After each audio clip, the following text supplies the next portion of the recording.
Hello friends, কেমন আছো সবাই? আশা করি ভালোই আছো। এই তো চলে এসেছি প্রতিদিনের মতো আমার রান্নাঘরে। আমার সাথেই থাকো আর দেখতেই থাকো, কাছে কিংবা দূরে যে যেখান থেকে এই মুহূর্তে আমার ভিডিওটি দেখতেছো তাদের সবাইকে নমস্কার ও অনেক অনেক ভালোবাসা। মাছগুলো তো দেখে চিনতেই পারছো, এটা হচ্ছে রুই মাছ। আমি মাছগুলো একটু কড়া করে ভেজে চুলা থেকে নামিয়ে নেব।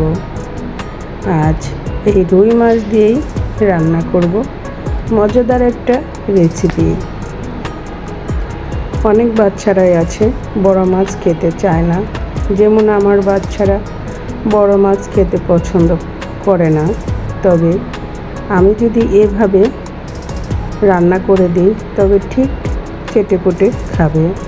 পটলগুলো আমি উপর থেকে আঁশ ছাড়িয়ে চিকন চিকন করে কেটে নিয়েছি, আর সাথে দিয়ে দিলাম পেঁয়াজ কুচি, কাঁচামরিচ, স্বাদ মতো লবণ।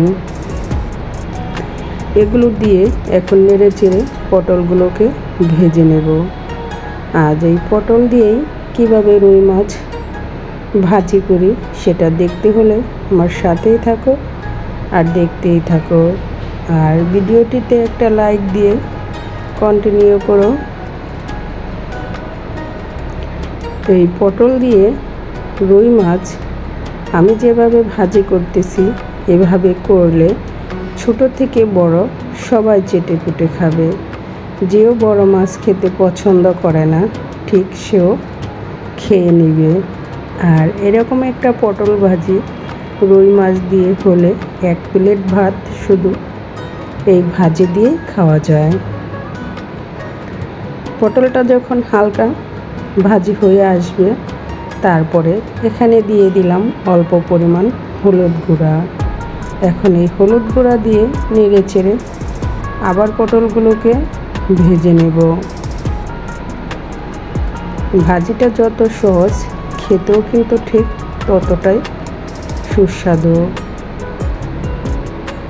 দেখতেই পাচ্ছ আমার পটলগুলো কিন্তু প্রায় সিদ্ধ হয়ে গিয়েছে, কিন্তু পটলটা আরও টানা টানা করে ভেজে নেব।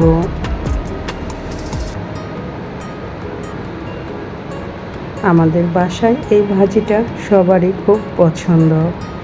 পটল ভাজিটা যখন এরকম হয়ে আসবে ঠিক তখনই দিয়ে দিলাম এখানে ভেজে রাখা রুই মাছগুলো। এখন রুই মাছগুলো দিয়ে আমি পটলের সাথে ভালো করে একটু কড়া করে ভেজে নেব।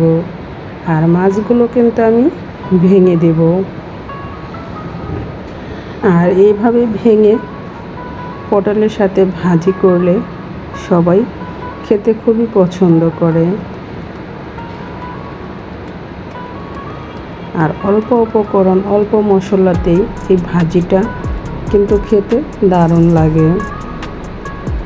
দেখতেই পাচ্ছ আমার পটল ভাজিটা কিন্তু হয়ে গিয়েছে। আর মাছগুলো কিন্তু আমি একদম ভেঙে দিয়েছি। গরম গরম ভাতের সাথে এই পটল ভাজিটা খেতে কিন্তু অসাধারণ লাগে। আর তোমাদের যদি ভালো লাগে এভাবে ট্রাই করে দেখতে পারো। আমি পটল ভাজিটা চুলা থেকে নামিয়ে নেব। কেমন হলো আমার পটল ভাজিটা অবশ্যই কমেন্টস করে জানাবে। দেখতেই পাচ্ছ পটল ভাজিটা একটু কড়া করে ভেজে নিয়েছি, আর একটু কড়া করে ভেজে নিলে খেতে কিন্তু দারুণ লাগে। আর রান্না করব মজাদার একটি ডাল, মাসকলাইর ডাল। বাজার থেকে কিনে এনেছি, ভাজাই ছিল, তবে আরেকটু কড়া করে ডালগুলো ভেজে নিচ্ছি। আরেকটু কড়া করে ডাল ভেজে রান্না করলে খেতে কিন্তু দারুণ লাগে।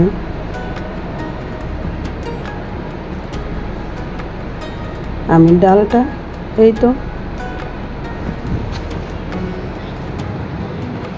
স্বাদ মতো লবণ আর জল, কাঁচামরিচ দিয়ে সিদ্ধ করে নিয়েছি আগে।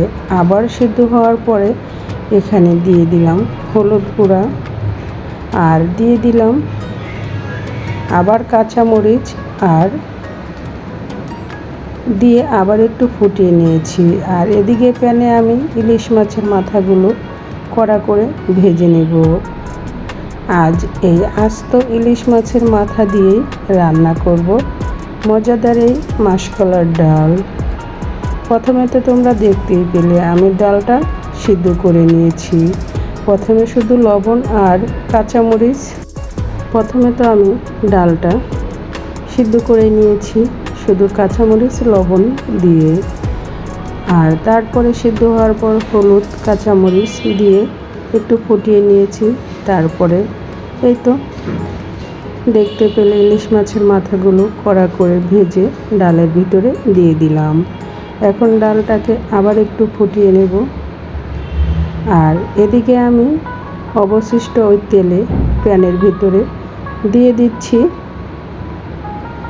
গোটা তেজপাতা আর শুকনো মরিচ, আর দিয়ে দিয়েছি এখানে গোয়ামরি, আর দিয়েছি জিরা, আর দিয়ে দিলাম আদা কুচি করে কেটে নিয়েছি। এগুলোকে একটু ব্রাউন কালার করে ভেজে নেব। এই মশলাটা যখন ভাজা হয়ে যাবে সুন্দর একটা ফ্লেভার বের হবে, ঠিক তখনই দিয়ে দিতে হবে এই ডালের ভিতরে। এখন ডালটাকে নেড়ে চেড়ে আবার মিনিট 5-6 মতো রান্না করে নেব। দেখতেই পেলে মাসকলাইর ডালও কত সহজে রান্না করে নিলাম। আর ইলিশ মাছের মাথা দিয়ে মাসকলাইর ডাল খেতে কিন্তু অসাধারণ লাগে। ডালটা দেখতেই পাচ্ছ আরও ঘন হয়ে গিয়েছে। ডালটা যখন নামিয়ে নিব ঠান্ডা হওয়ার পরে ডালটা আরও ঘন হয়ে যাবে। গরম গরম ভাতের সাথে এই মাসকলাইর ডাল খেতে কিন্তু দারুণ লাগে।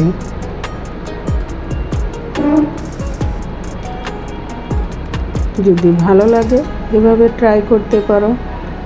আর নতুন বন্ধু পুরাতন বন্ধু যারা আমার ভিডিওটি এত সময় ভরে ধৈর্য সহকারে দেখলে তাদের সবাইকে অনেক অনেক ধন্যবাদ।